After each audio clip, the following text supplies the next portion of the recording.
je suis Jeanne Boisek, je suis journaliste et bienvenue sur Les Jours, le Making of, le podcast des jours.fr.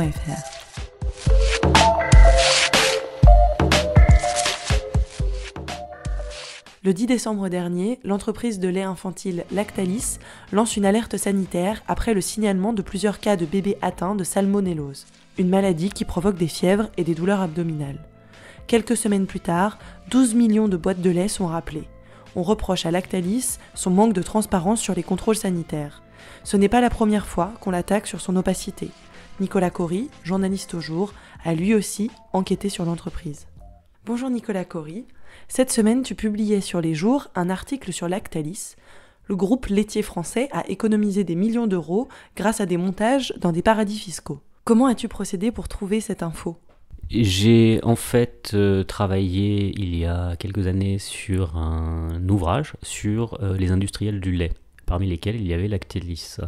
Et je m'étais intéressé à ce groupe qui est une multinationale française la plus secrète, parce que c'est une société qui ne dépose pas ses comptes en France depuis au moins 17 ans. Donc c'est le blackout total sur la santé financière de ce groupe. On ne sait rien du tout de sa marge, de ses filiales à l'étranger.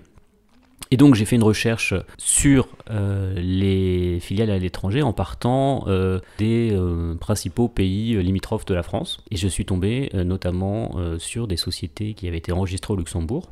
Du coup, comment est-ce que tu as procédé, si on parle vraiment journalistiquement, qu'est-ce que tu as épluché, comment tu as fait ?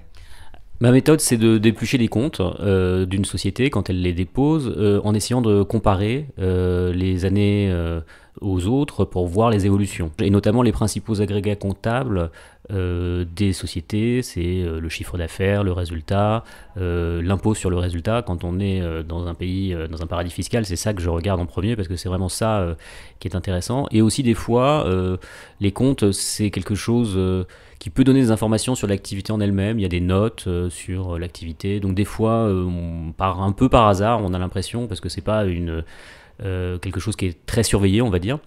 On donne des informations sur les créances de la société ou les dettes, donc ce qu'elle doit ou ce qu'elle s'attend à recevoir de la part d'autres sociétés.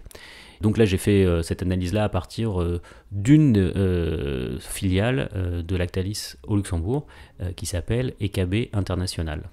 Et plus largement, tu as fait une obsession sur lesjours.fr sur l'évasion fiscale au Luxembourg. Comment est-ce qu'on fait pour travailler sur cette matière qu'est l'évasion fiscale ? Moi, la façon dont j'ai procédé, c'est que je suis allé au Luxembourg. Et c'est quelque chose en fait qui est assez étrange comme expérience. Quand on se promène au Luxembourg, on tombe sur des boîtes aux lettres. C'est-à-dire que devant énormément d'immeubles, il y a des grandes boîtes aux lettres avec des dizaines de noms de sociétés qui sont inscrites sur ces boîtes aux lettres, donc des fois sur la même boîte aux lettres, parce qu'il y a des sociétés en fait dont le métier c'est d'accueillir des sièges des sociétés, d'autres sociétés. Donc c'est un business en tant que tel à Luxembourg. Et donc l'information en fait elle est là, c'est-à-dire que on regarde le nom des sociétés. Et de temps en temps, il y avait plein de sociétés, plein de noms qui ne me disaient rien. Et des fois, des noms me disaient quelque chose. Je regardais, je me disais, tiens ça c'est bizarre, ça c'est une société dont j'ai entendu parler, qui semble être une filiale d'une société française. Je suis tombé comme ça sur une société qui s'appelle Fimalac. Et Fimalac, c'est bien connu en France parce que c'est la société c'est la financière Marc de la Charrière.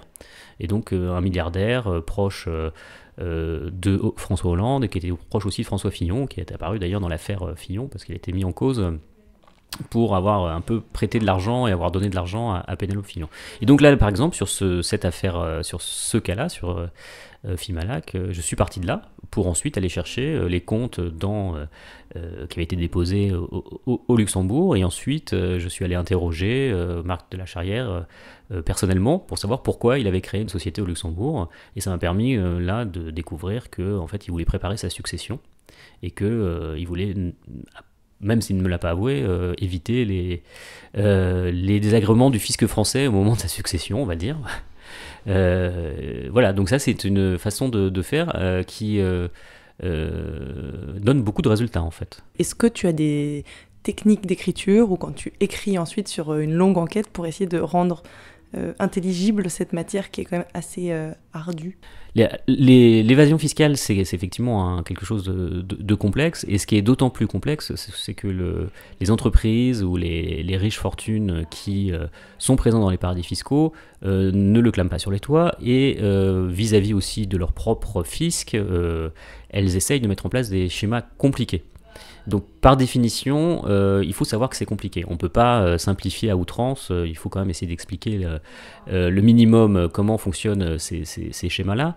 Moi, ce que j'essaye de me concentrer, c'est sur l'économie réalisée par ces gens, par ces entreprises, donc combien d'impôts elles payent, et j'essaye de réduire ça à un pourcentage. Donc on sait qu'à peu près le taux d'imposition en France est à 33% pour les entreprises, sur les résultats.